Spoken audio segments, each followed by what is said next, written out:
Céline Thierry, vous souffrez d'une maladie génétique, la maladie d'Ehlers-Danlos.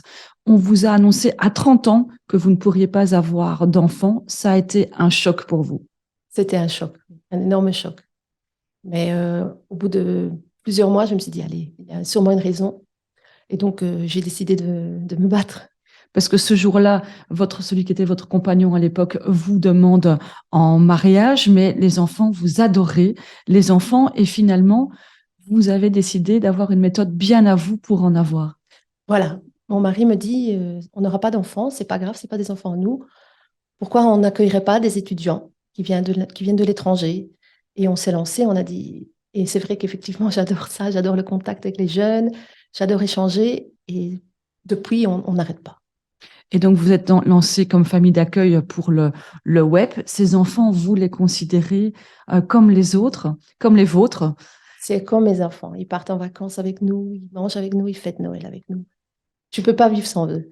Et donc, vous les accueillez tellement bien qu'il se passe plein d'autres choses en conséquence, un peu magiques aussi, grâce à votre accueil. Oui, on est invité un peu chez eux et on fait partie de la famille. Donc, on a été en Thaïlande, on était en Espagne, on va aller en Australie et au Japon.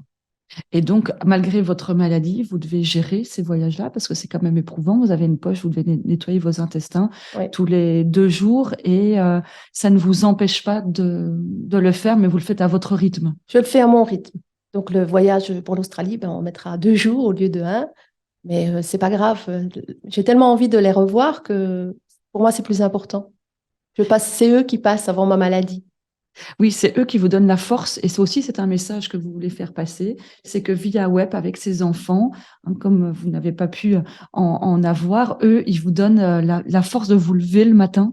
C'est ça. C'est vraiment ma raison. Ils m'ont donné une nouvelle raison de vivre parce que je ne peux plus travailler. Je suis plus capable, mais eux, de les entendre le matin, qui se lèvent qui se lèvent pour aller à l'école, pour moi, c'est un grand bonheur. Et donc, je me lève, je me dis, OK, ils sont là, on y va. Et il n'y a pas assez de familles d'accueil. D'ailleurs, pour web, c'est de plus en plus difficile d'en trouver. C'est de plus en plus difficile. Voilà, on demande juste un petit peu d'amour et d'ouvrir son foyer à un étudiant étranger qui apportera en échange aussi tout son amour. C'est tout un plus. Pendant 3 à 10 mois. Et d'ailleurs, vous-même, vous avez commencé avec un étudiant et puis finalement, ça ne vous a pas suffi par an. Non, maintenant j'en ai deux par an. J'en ai deux avec mon mari, on accueille deux par an, oui. En province de Luxembourg, en moyenne, combien de familles d'accueil vous recensez? 30, 30 familles. 30 familles. Et donc, vous lancez un appel aux gens qu'ils vous contactent. Il y a un site internet ou un numéro de téléphone sur lequel on peut vous joindre.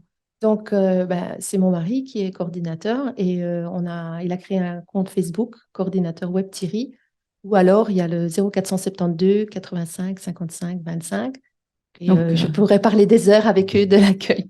donc, vous êtes disponible, vous et votre mari, pour échanger avec toutes les familles qui pourraient se poser la question d'accueillir des Oui, enfants via oui. web. Et qu'est-ce que si vous avez un mot à dire à ces gens qui hésitent? Qu'il faut foncer. C'est que du bonheur d'accueillir. J'ai toujours les yeux qui brillent quand j'en parle. Il n'y a jamais, quand on fait avec l'amour, c'est donnant-donnant, ils vous rendront au centime. Merci beaucoup, Céline, pour votre Merci à vous. témoignage. Merci.